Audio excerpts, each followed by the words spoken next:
Hola chicos, bienvenidos a mi canal de YouTube nuevamente. ¿Cómo están? Espero que estén muy bien y hoy vamos a hablar de un tema muy interesante y creo que a mí personalmente cuando estuve buscando recopilación por esto, es más, lo encontré en una sola fuente de información, lo voy a plantear acá en la misma, voy a dejarles también acá abajo el link de la fuente donde estoy sacando esto. Básicamente voy a transformar esto en un video vlog, en el blog normal que está. Hay un caso especialmente, bueno, dos casos que busqué más información aparte, como su historia de qué es lo que fueron anteriormente. Por el título del video creo que ustedes ya saben de qué es lo que voy a hablar. Centroamérica tiene muchas cosas escondidas, muchos misterios que hubieron en el pasado y que es bastante importante que nosotros los sepamos, porque hablando históricamente son muy importantes y relevantes. Y pues si alguna vez te topas con uno de estos lugares, sabes a lo que te tienes si tú decides entrar o no, o por hacer alguna investigación, por alguna tesis o algo. He conocido casos de estudiantes que por andar investigando cosas pues no les va muy bien al final. Entonces hay que tener precaución, hay que tener cuidado con este tipo de cosas. Y pues nada, comencemos el video.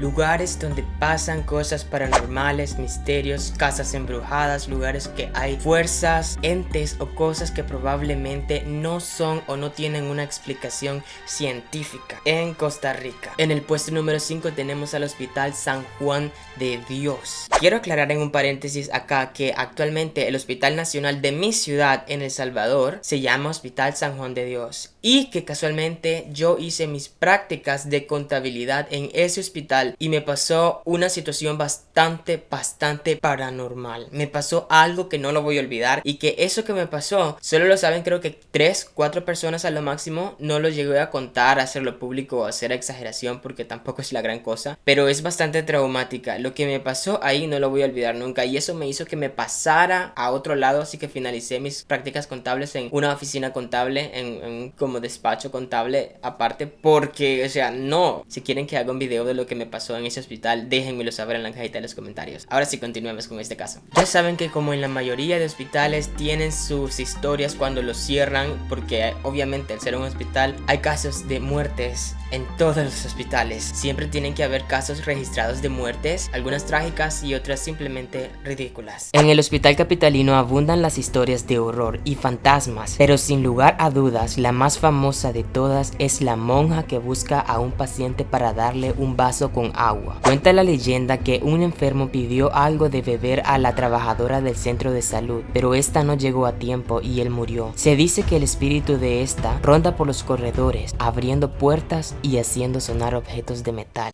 Caso número 4. Antigua aduana de la Garita. Para las personas que viven fuera de Costa Rica e incluso algunas personas que viven dentro de Costa Rica, este lugar puede ser no tanto conocido, pero que en épocas donde Costa Rica recién logró su independencia era muy conocido. Entre el cantón de Atenas y el distrito de Garita era donde llegaban los boyeros a dar como conocimiento de lo que traían y de lo que portaban, e incluso se llega a decir que se quedaban a dormir ahí. Muchos en aquellos años, y con la gran dificultad que significaba el camino entre Cartago y Punta Arenas, morían ya sea por cansancio o por enfermedades que encontraban en el camino. Entonces se dice que estas almas aún rondan en ese lugar y pues ya saben, como todo lugar abandonado o como toda cosa misteriosa donde han muerto personas y quedan almas en pena, su trabajo es asustar a las personas que viven en ese momento. La casa hoy en día es propiedad de la familia Alfaro de la Garita. Dicen que actualmente está deshabitada y que no hay inquilino que aguante mucho tiempo. Gritos, puertas que se abren, tubos y toda clase de cosas hacen a los Alfaro bromear diciendo que quien aguante un mes en el lugar se deja su hogar dulce hogar. Al ser una propiedad en la que se utilizaba para hacer comercio, para hacer cuestiones así, y que quedaba un poco lejos de ciudades aledañas, me imagino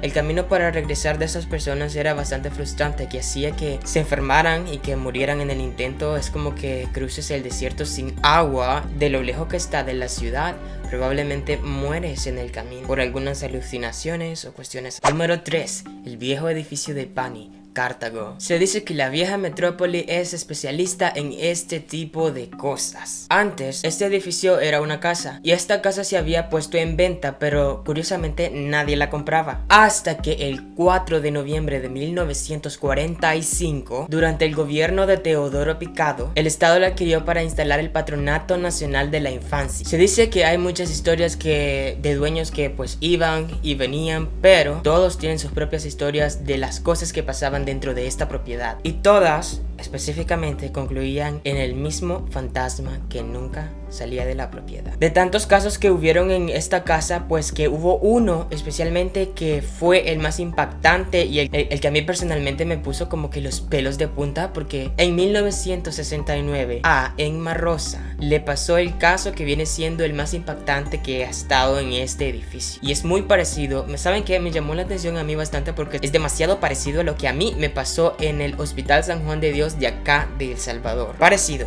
pero no igual. Lo que la señora nos cuenta que pasó fue como a las 2:30 pasaditas. Llegué a estas oficinas del patronato por asunto que tengo pendiente. Entré directamente a la sala de espera, donde no había ninguna otra persona. Al costado este de dicha sala se encuentra el servicio sanitario del edificio. Al poco rato de estar ahí, oí previamente del indicado baño un ruido como de un chorro de agua y como si con algún objeto metálico estuvieran recogiendo basura del suelo. Debo advertir que la puerta estaba cerrada. Enseguida vi que la puerta se abría y salió una mujer alta de pelo lacio, largo, negro y que le llegaba hasta debajo de la cintura y le cubría un poco de la cara. La señora vestía un vestido negro suelto que le llegaba debajo de la rodilla. La mujer estaba muy gruesa, como si estuviera embarazada. Salió con la cabeza agachada y se dirigió hacia el fondo del edificio. Al pasar por donde yo estaba, me volvió a mirar y yo sentí un espinero en la espalda, una sensación como de haber tocado algo, como de haber tocado un alambre electrizante. Como la mujer siguió caminando hacia adentro, la volví a ver y pude observar que se deslizaba, es decir, no caminaba, como si anduviera en el aire. Se dirigió por un pequeño corredor que bordea el patio por el este y entró en la segunda oficina que ahí existe, cuya puerta estaba abierta. Estuve a punto de desmayarme y haciendo un enorme esfuerzo pude caminar unas 4 varas hasta llegar a la puerta de la oficina donde está el archivo. Ahí estaba la señorita secretaria, quien me atendió, pues yo no siquiera podía hablar ni sostenerme en pie. Después llegó un chofer de ICE a dejar un encargo y revisó el edificio sin encontrar nada. Yo no sabía que en el patronato asustaran. De haber sabido, no me hubiera quedado sola en la sala de espera. Nunca me había pasado nada parecido. Estas fueron las palabras de doña Rosa que le pasó en la sala de espera de este hospital, y déjenme decirles que estas cosas se están haciendo bastante común porque simplemente nosotros no sabemos, no conocemos la historia o el pasado de las casas que nosotros entramos o las propiedades. Nosotros no sabemos si incluso la casa en la que estamos actualmente fue un cementerio en el pasado y no hay evidencia alguna para probarlo, más que los entes que la habitan y nosotros que lo presenciamos. Por eso cuando vayan a comprar una propiedad, averigüen muy bien lo que están comprando. Por más ridículo que parezca, ahora el internet nos brinda todo básicamente. En el puesto número 2 no tenemos exactamente una propiedad, tenemos una isla. Isla San Lucas, utilizado por el Sistema Penitenciario Nacional desde los años 1874 hasta 1991. Esta isla es famosa especialmente en Costa Rica por sucesos aterradores. No es aterradora por el simple hecho de que hay un silencio enorme en toda la planicie. Según los vigilantes, es aterradora por los alaridos y gritos de dolor que se escuchan en esa propiedad. Según relatos de los guardias que cuidaban el sitio abandonado, hoy en día lo peor no es el silencio enigmático ni su ambiente lleno de dolor, sino los alaridos de sufrimiento que se escuchan por las noches en esa isla, con un solo hombre, o las veces que oían cómo se abrían la puerta de la penitenciaría solo minutos después de haber colocado un grueso candado. Decían también que en ocasiones sentían que algo grande venía contra ellos, pero cuando ya se escuchaba a la par desaparecía. Sin duda alguna, este tipo de casos no solamente pasa en Costa Rica, también me ha pasado esa situación que escucho algo que se me está acercando y al final cuando yo está muy cerca yo intento buscarlo o localizarlo, no está. Esto me pasó una vez cuando me quedé en el área rural con una tía, de los momentos que no los olvido y que simplemente ya no me gusta el área rural por eso. Por último tenemos el número 1 y el más esperado por mí. Este es el que en realidad, el número 1, que es el Sanatorio Durán. Para entrar en contexto vamos a ver sobre la historia de este edificio, qué es lo que fue, cómo se fundó, quién lo fundó y todo eso. Usan Wikipedia. El Sanatorio Durán, también conocido como Sanatorio Carlos Durán, Sanatorio Carlos Durán Cartín, Sanatorio de Tierra Blanca, el Sanatorio, entre otros, fue un sanatorio con todas las características de un hospital de primer mundo, capacitado para albergar alrededor de 300 enfermos en la provincia de Cartago, Costa Rica, ubicado entre los distritos de Tierra Blanca de Cartago y Potrero Cerrado de Oriamuno. Fue creado para albergar y tratar a pacientes que padecían de tuberculosis, también conocido como la peste blanca. La tuberculosis, bueno, más bien la peste blanca, como la conocían en este tiempo, era una enfermedad que no tenía cura y bastante delicada. Creo que hay otro caso donde esas personas que padecían esta enfermedad las localizaban solamente en una isla y no los dejaban salir de ahí, y que se salió de control y que tanto era el afán y el miedo a esta enfermedad que cualquier síntoma que tú tuvieras ibas a dar a esa isla, incluso si no tenías los síntomas de esa enfermedad. Si quieren el caso completo de esto, déjenmelo saber en los comentarios. Estoy sudando como una puerca porque si enciendo el aire pues se va a escuchar muy mal, entonces ustedes me entienden, así que discúlpenme las fachas que estoy en este momento. Fue fundado en 1918 por el médico y político costarricense Carlos Durán Cartín, que por cierto también es expresidente de la República de Costa Rica. Como les mencioné anteriormente, el tratamiento de la tuberculosis a inicios del siglo XX era básicamente nulo, puesto que no se tenía como conocimiento extenso de lo que era esta enfermedad. Algunas personas incluso llegaron a pensar que eran maldiciones o cosas de Satanás. Esto en los países que nosotros actualmente conocemos como de primer mundo, ahora en Centroamérica.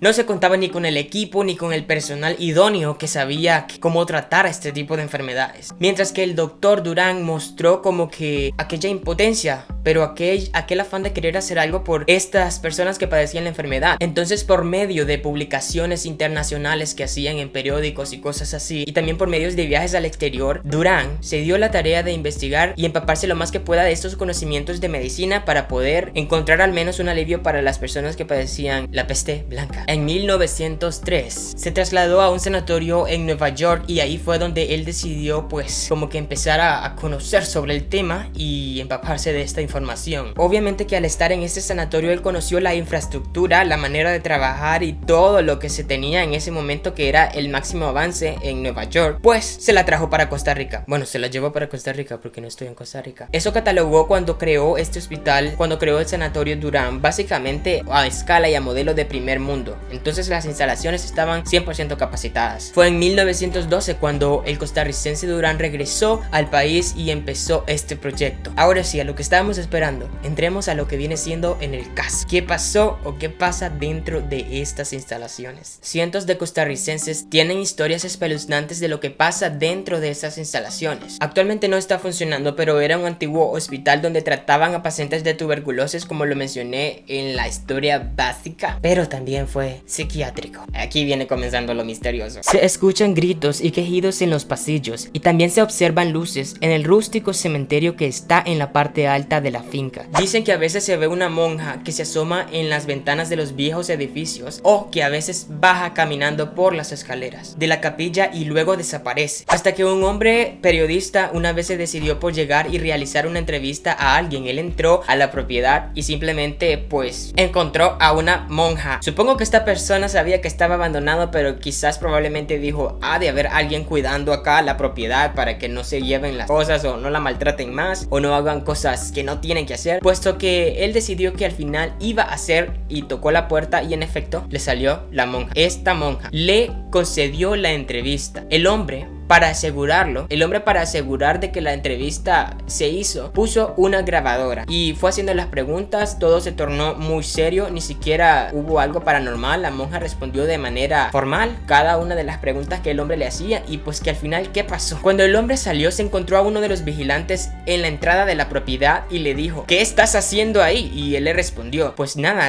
más quise hacer una entrevista a la monja que vive dentro del edificio. A lo que el vigilante le respondió, muchacho, pero pero aquí no hay nadie viviendo desde hace años. Pero como todo le pareció tan real y tenía la prueba de la grabación, lo que hizo el periodista fue y le dijo, vamos a buscarla, acabo de hablar con él. Entonces así fue, ambos se dirigieron a buscarla. La buscaron por todo el edificio y no la encontraron. No imagino los escalofríos que sintió el periodista, pero tenía un último comodín, la grabación. Decidió reproducirla enfrente del vigilante y para su sorpresa, lo único que se escuchaba era un ruido. Lo único que escuchó fue en la parte cuando la monja hablaba, un sonido como...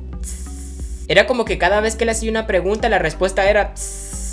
Y entonces eso fue la grabación. Esto es una prueba contundente de lo que pasó. Hubieron varios testigos en esta grabación y entonces todo estuvo como que un poquito macabro. Y no sé, ¿qué les pareció a ustedes estos casos? ¿Cuál fue el que más les gustó, por decirlo así? Qué raro sonamos al decir que nos gustan estas cosas, pero ¿cuál fue el que más les llamó la atención o el que los perturbó o el que no sé? Creo que hoy no voy a dormir.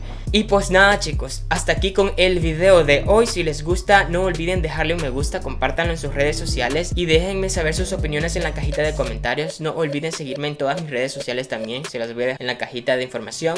Y pues nada, chicos, nos vemos en la próxima.